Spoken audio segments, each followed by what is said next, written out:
안녕하세요. 100일 고전지의 융합 통찰력 향상을 위한 심화과정 사회 분야의 생활의 발견 고전을 소개할 유아교육과 교수 최윤진입니다. 여러분 만나 뵙게 되어 반갑습니다. 이번에 소개할 생활의 발견 고전에서의 주제는 삶의 의미를 찾고 내 삶의 생활 철학을 만드는 유쾌한 길라잡이로 정해보았는데요. 여러분 기대되시나요? 그럼 생활의 발견을 구체적으로 만나보도록 하겠습니다. 먼저 구체적인 수업의 내용은 다음과 같습니다. 첫 번째, 수업의 목표를 살펴보고요. 두 번째는 생활의 발견의 저자와 출간 배경을 알아보도록 하겠습니다. 세 번째는 생활의 발견, 베스트셀러로 대중적 인기를 얻다.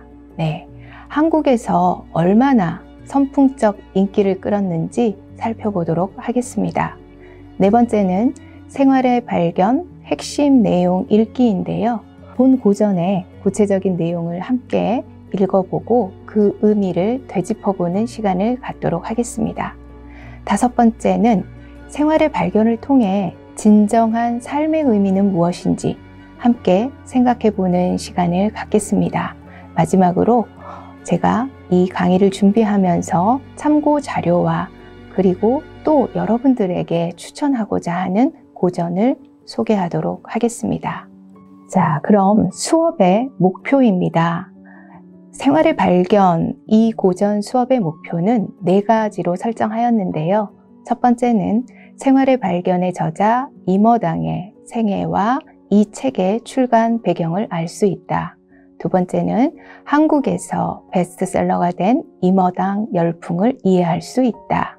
세 번째는 생활의 발견의 핵심 내용을 통해 삶의 지혜와 의미를 발견할 수 있다. 네 번째는 생활의 발견을 통해 진정한 삶의 의미와 행복에 대해 통찰할 수 있다로 정해보았습니다. 생활의 발견을 소개하는 내용에 있어서 저자에 대해서 알아보도록 하겠습니다. 책의 저자는 임어당이고요. 영어 이름은 린위탕이라고 합니다. 중국의 소설가이자 문명 비평가로 알려져 있습니다. 임어당은 1895년 중국 복건성 장저우라고 하는 마을에서 가난한 목사의 아들로 태어났다고 합니다. 아버지가 목사였기 때문에 아주 독특하게도 초등학교에서부터 대학까지 교회에서 세운 학교에서 주로 서양식 교육을 받았다고 합니다.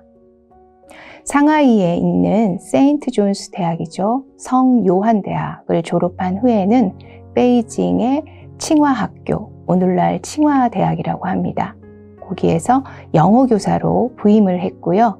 나중에는 서양의 중국 문화를 알리는 데 큰 공헌을 한 그였지만 사실 그 당시까지 영어 교사로 있을 때까지는 중국 문화에 대해서 거의 문외한이었다고 합니다. 그런데 교사 생활을 하는 동안 중국의 유명한 소설이죠. 홍루몽을 아주 열심히 읽고 공부하면서 임어당 스스로 중국 문화에 대한 기초를 비로소 다지게 되었다고 합니다. 당시 칭화대학에는 3년 동안 재직을 하면 학교에서 유학을 갈 수 있게 하는 보조금을 지급해주는 규정이 있었다고 합니다. 그 보조금은 매월 40달러를 주는 것이었다고 해요. 그래서 임어당은 3년 후에 미국으로 건너가서 하버드 대학에서 비교문학으로 석사 학위를 마치고 이후에 다시 독일로 건너갔다고 합니다.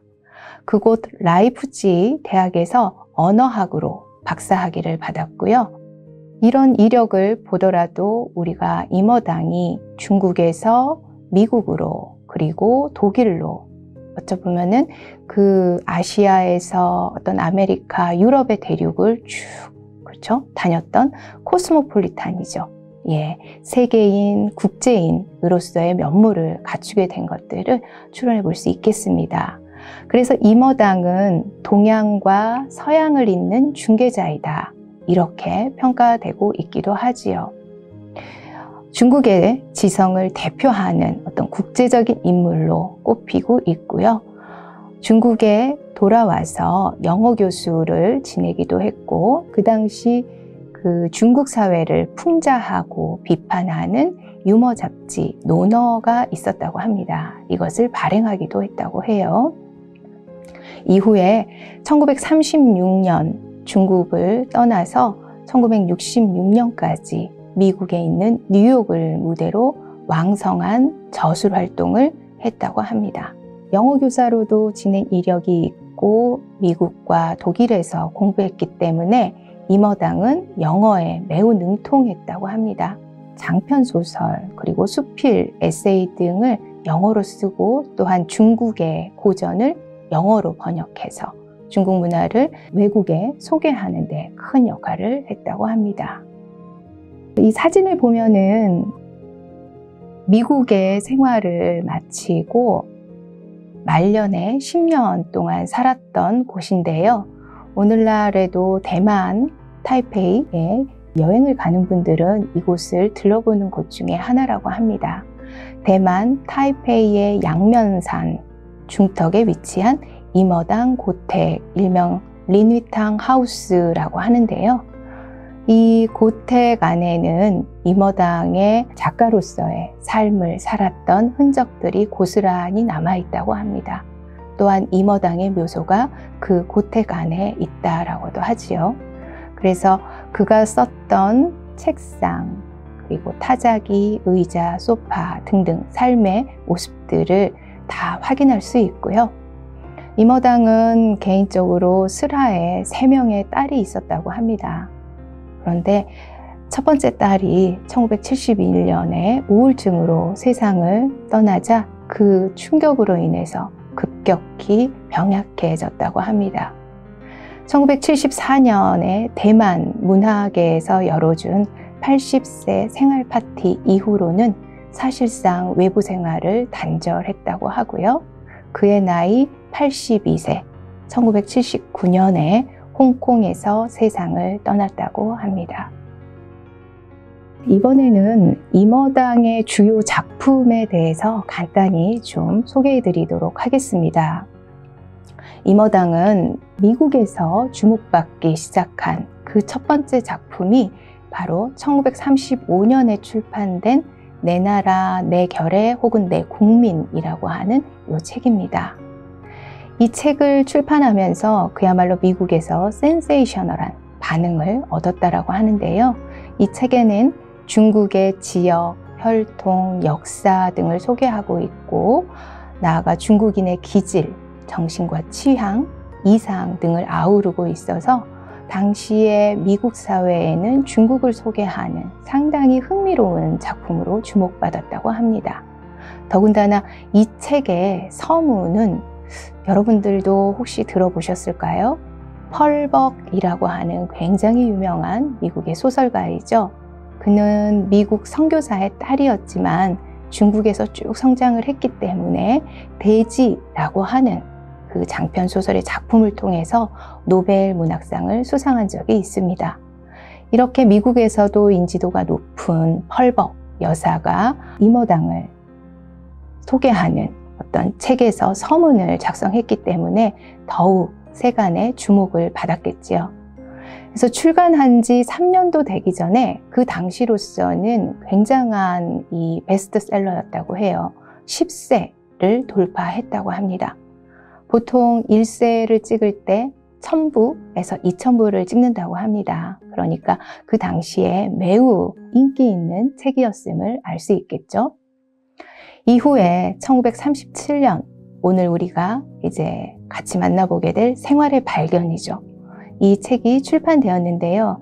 사실상 내 나라, 내 국민의 내용에서 중국 고유의 생활 방식을 논한 예술적인 생활, 그리고 중국의 생활의 기회라고 하는 그 부분을 확대 부연해서 기획된 출판의 산물로 평가하는 측면도 있습니다. 그래서 출간되자마자 미국에서 독서 시장을 완전히 석권하였다고 합니다. 그래서 1938년에는 52주 동안이나 판매 순위 1위를 기록하였다고 하지요. 이후에 1938년에는 세 번째 표지인데요. 북경의 추억, 경화연운이라고 합니다. 이것은 임어당의 장편 소설인데요.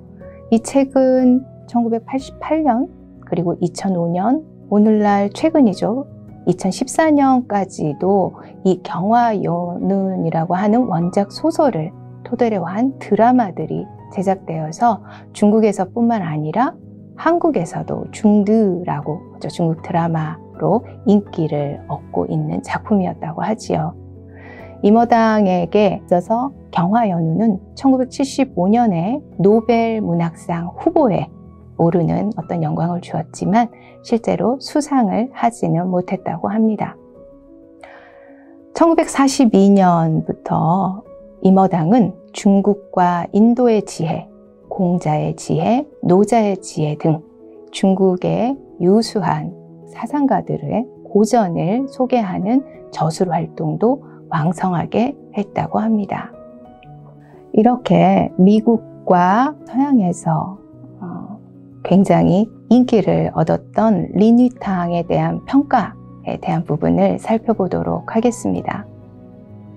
어쩌면 린위탕에 대한 상반된 평가가 존재하는 것도 사실인 것 같습니다.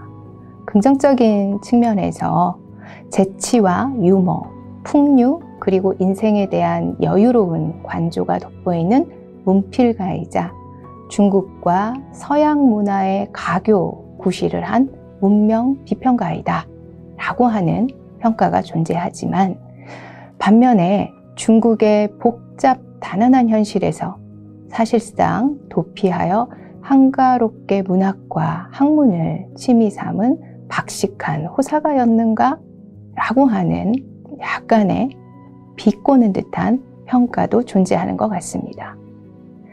그도 그럴 것이 임어당이 미국으로 이주한 그 해가 1936년입니다.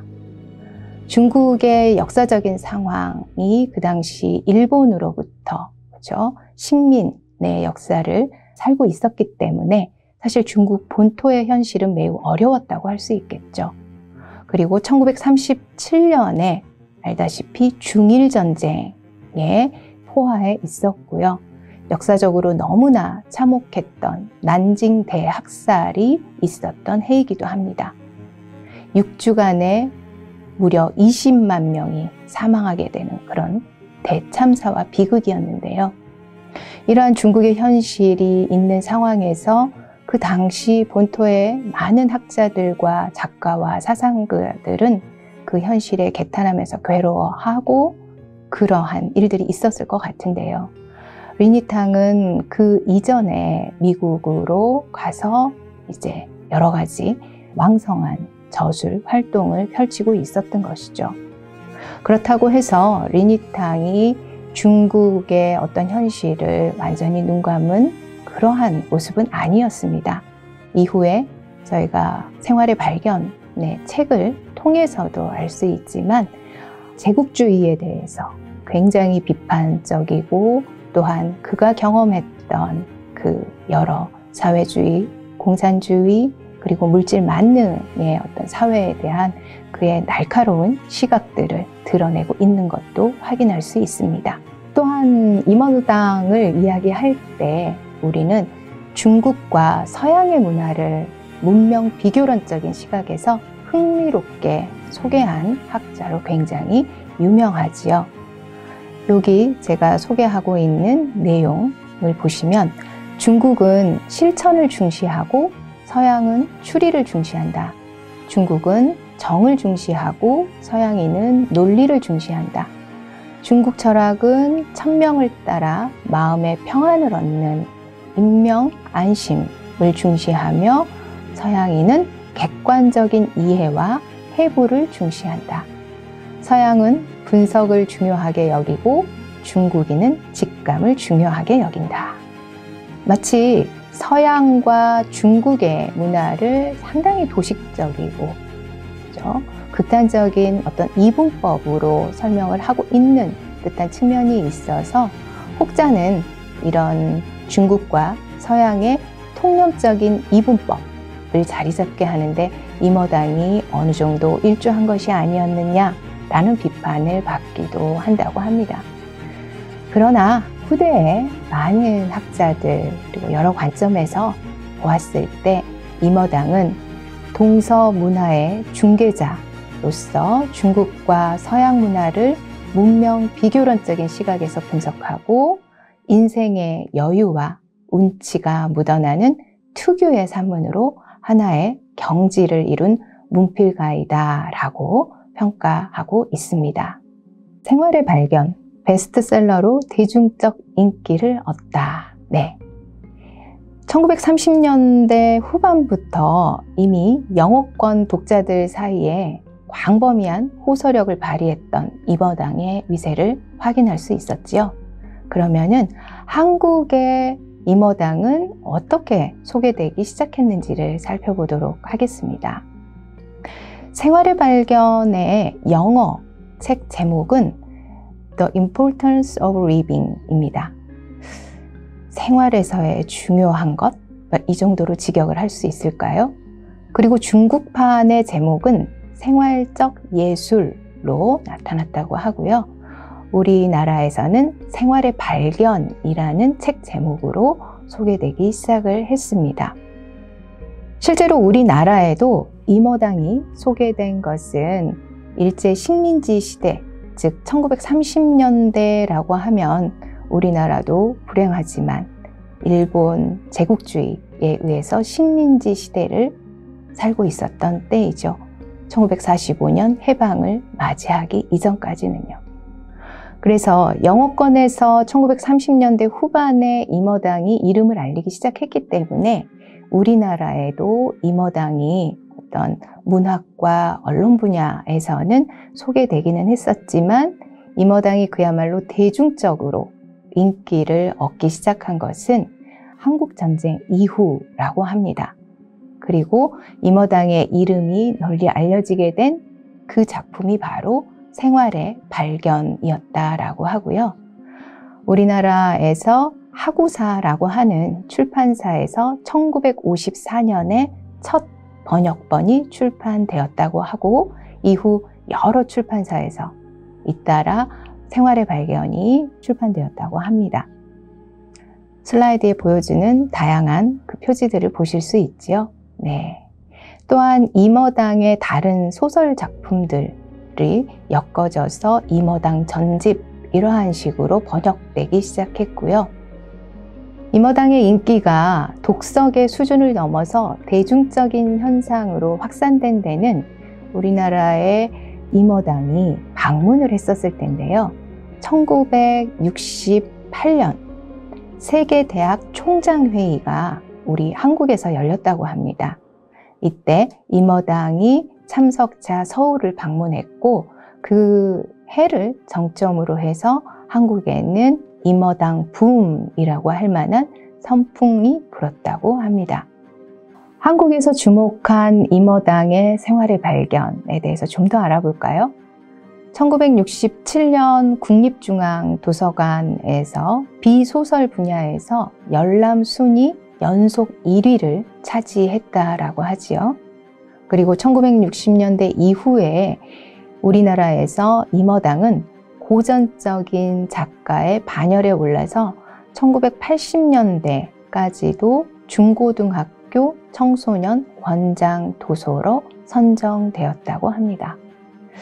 이쯤에서 저도 생각을 해보면 저는 1970년, 80년대 초, 중고를 다녔기 때문에 사실 생활의 발견을 제가 중고등학교 시절에 접한 적은 없지만 임어당이라고 하는 그 작가의 이름은 저에게도 왠지 들어본 듯한 이름이었거든요.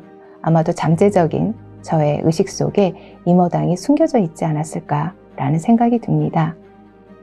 임어당은 초시대적인 석학이자 현인으로 자리를 굳히고 있었고 이 생활의 발견의 명성과 인지도는 2000년 이후에도 지속되고 있으며 아직까지도 여러 출판사에서 발간되고 있습니다. 또한 임어당을 연구하는 학자들도 여럿 있는데요. 그 중에 번보드레라고 하는 고려대학교에서 아마 박사를 받는 선생님의 글에서 제가 이 부분을 인용을 해봤습니다.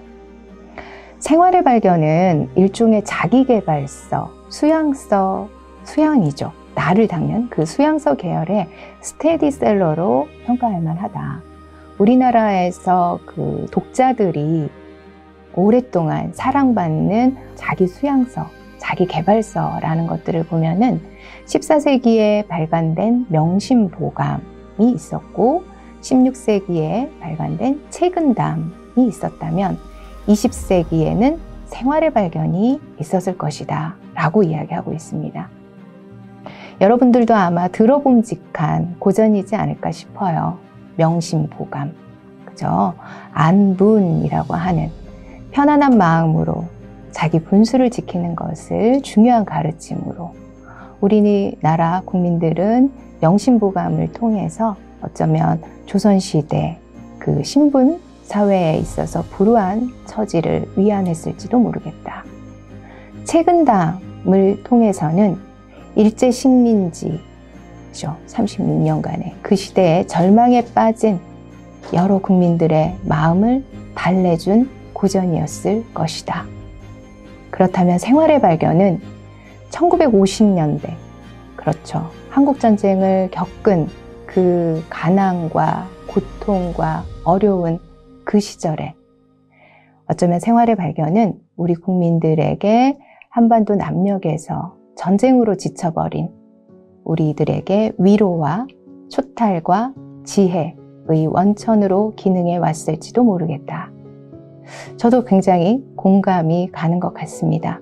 어떤 시대에 인기를 끄는 베스트셀러라고 하는 것은 그 작가의 탁월한 어떤 필력과 사상과 역량도 있겠지만 그 시대에서 위대한 그러니까 스테디셀러죠. 베스트셀러도 만들어지는 것이 아닌가라는 생각도 해보게 됩니다.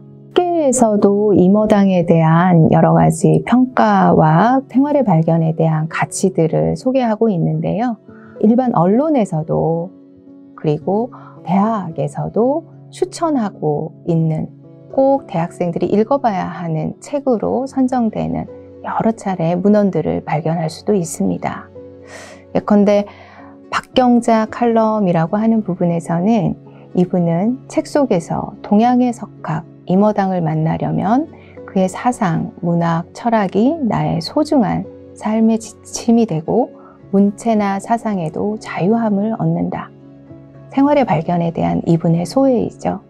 아무 곳에도 매임이 없는 낭만과 자유함, 변덕스런 멋, 난폭함까지도 예술의 혼이 살아 숨쉰다. 동양 철학의 소박함과 은둔의 중용의 사상은 동서의 벽을 뛰어넘는 깊디 깊은 인간의 세계의 철학이다. 굉장한 평가죠. 그리고 고려대학교 신문에 올라왔던 글입니다. 류지태라고 하는 교수님께서는 진정한 삶을 발견하고 싶은가? 라는 칼럼에서 본인이 생활의 발견을 읽으면서 영향을 받았던 부분들을 구체적으로 언급하고 있습니다. 나는 왜 이교도가 되었는가? 사실 이 장을 보면은 앞서서도 임어당은 가난한 목사의 아들로 태어났고 초중고를 상하이에서 기독교계 학교를 쭉 다녔습니다. 그리고서 미국으로 건너가서 생활을 많이 했지만 그는 기독교를 맹신하는 종교관을 갖지는 않았습니다. 그래서 그 기독교 교육을 받았던 배경을 갖고 있지만 기독교를 등지게 된 배경에 대해서 담담하게 기술하고 있는 부분이 바로 12장에 잘 드러나 있습니다. 그래서 이 부분들을 언급하면서 생활의 발견을 통해서 자신이 어떤 영향을 받고 삶에 대한 성찰을 하게 되었는가, 이러한 부분들을 강조하고 있습니다.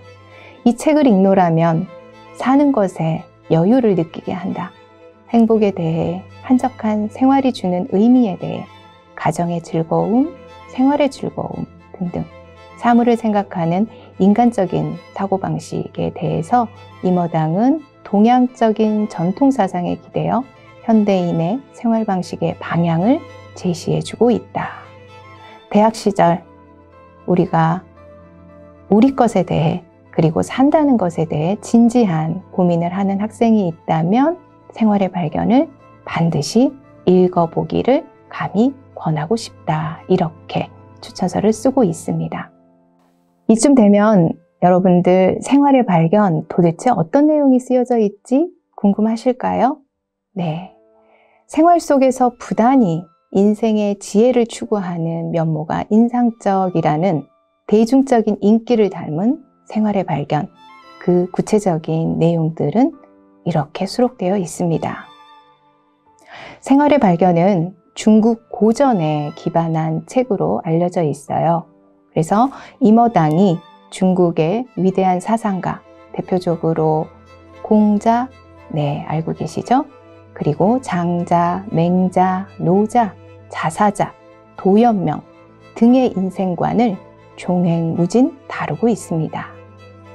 이러한 내용을 통해서 앞서서도 살펴보았지만 미국과 그리고 한국 독자들에게도 동양적인 그리고 중국의 어떤 사상, 그 지혜의 가치를 접하게 되는, 그리고 이러한 글들이 결코 딱딱한 글이 아닙니다.